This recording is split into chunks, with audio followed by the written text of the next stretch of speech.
চমকের পসরা সাজানো রংপুরের এবার যুক্ত হচ্ছে নতুন এক বিধ্বংসী ওপেনার। টানা ৮ ম্যাচের ৮টাতেই জয় নিয়ে ফিরলেও ওপেনিং এর প্রত্যাশায় কিছুটা পিছিয়ে ছিল এই দলটা।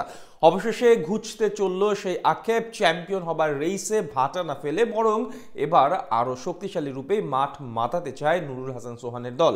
শিরোপা সময়ের দাবিদার রাইডার্সের নতুন ওপেনারকে নিয়ে কেমন হতে চলেছে পরবর্তী একাদশ, বিস্তারিত থাকছে রিপোর্টে।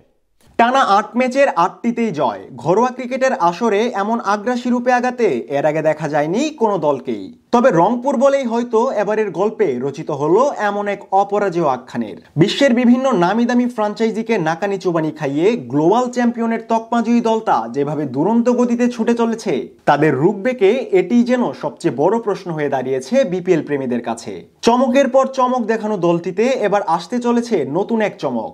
জয়ের ধারায় বিন্দুমাত্র ছন্দপতন না ঘটিয়ে শুরু থেকেই অপরাজেয় তকমা ধরে রাখলেও ওপেনিং পজিশনে নিজেদের প্রত্যাশার পারদ পুরোপুরি পূরণ করতে পারেনি দলটি। জিএসএল মাতানো স্টিভেন টেলরও খুব একটা ব্যাট খুলে খেলতে পারেনি বাংলার মাটিতে।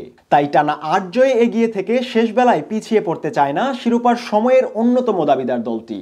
এবার মাঠ কাঁপাতে প্রস্তুত জিএসএল এর রংপুরের হয়ে ওপেনিং এ তাণ্ডব ছোটানো ব্যাটার সৌম্য সরকার। পুরো আসরেই সৌম্যের আগ্রাসী ব্যাটিং এ আস্থা ছিল দলটির। টাইগারদের ক্যারিবীয় সফরে আঙুলে চোট পেয়ে দল থেকে ছিটকে যান সৌম্য। তবে আশা ছিল রংপুরের হয়ে শুরু থেকেই দেখা যাবে দুর্দান্ত ফর্মে থাকা এই ওপেনারকে। ইনজুরি জটিলতায় শেষমেশ সে স্বপ্নটা তুলে রাখতেই বাধ্য হন সৌম্য।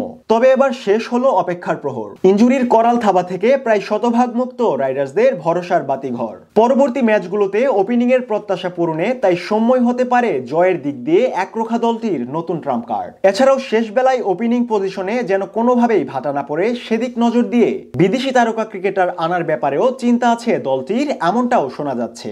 ওপেনিং এ সৌম্য যোগ দিলে শক্তিমত্তায় আরো এক ধাপ আগাবে রাইডার্স শিবির। সেক্ষেত্রে ওপেনিং এ গরুভার পালন করতে পারেন সৌম্য টেলর জুটি। ওয়ান ডাউনে দলটির আছে তরুণ আগ্রাসী ব্যাটার সাইফ হাসান। পুরো আসরেই ব্যাট হাতে রংপুরকে দারুণভাবে পুশ করেছেন এই দেশি ক্রিকেটার। মিডল অর্ডারে রংপুরের শক্তিমত্তার প্রমাণ ইতিমধ্যেই দিয়েছেন দুই পাক ক্রিকেটার ইফতিখার ও খুশদিল শাহ। এরপর নুরুল হাসান সোহানের কথা না বললেই নয়। উইকেটের পিছন থেকে দলটাকে রকেট গতিতে এগিয়ে নিয়ে যাচ্ছে রংপুরের এই কাপ্তান। ব্যাট হাতে শেষ ওভারের খেলায় বড় টার্গেট তাড়া করে দলকে জেতানোই বলে দেয় কতটা শক্তিশালী এই উইকেট কিপার ব্যাটার। এছাড়াও রংপুরের স্পিন ইউনিটে ঘূর্ণি জাদু দেখাতে শেখ মাহেদির মতন কার্যকর স্পিনারের পাশাপাশি আছে পাক অলরাউন্ডার ইফতিখারের ডান হাতি অফ ব্রেকের জাদু। পেস ইউনিটে রংপুরকে ইতিমধ্যেই এক হাত এগিয়ে রেখেছে দুরন্ত গতির পেসার নাহিদ রানা। সাইফুদ্দিনের ফাস্ট মিডিয়াম বলের কথা তো একটু বলতেই হয়, কেননা গেল ম্যাচগুলোতেই প্রমাণ মিলে শেষ ওভারেও কতটা কার্যকর হয়ে উঠতে সক্ষম এই পেসার।